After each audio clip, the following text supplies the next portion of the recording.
Bull గొట్టంల పొడవుగా ఉండి ఒక చివర శంఖపు ఆకారంలో ఉండును. ఈ బౌల్ సెంట్రిఫ్యూజ్లో హారిజాంటల్గా బిగింపబడి ఉండును. బాటిల్కు 3 అవుట్లెట్ ఉండును. ఒక అవుట్లెట్ నుండి ఫైబర్తో కూడిన ఘన పదార్థాలు, 2 అవుట్లెట్ నుండి ఎక్కువ సాంద్రత ఉన్న నీరు, ద్రవ మలినాలు, 3వ అవుట్లెట్ నుండి క్లారిఫై అయిన ఫామ్ ఆయిల్ వచ్చును.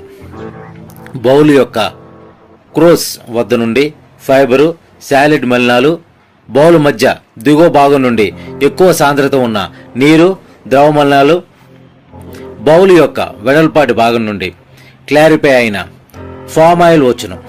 బౌల్ సెంట్రిఫ్యూగల్ ఫోర్స్ ఆధారంగా పనిచేయును. సెంట్రిఫ్యూగల్ ఫోర్స్ వలన హెవీ పోర్టికల్ బౌల్ యొక్క లోపల వెలుపలి ఉపరితలాల వైపు తక్కువ సాంద్రత ఉన్న ఆయిల్ బాయిల్ యొక్క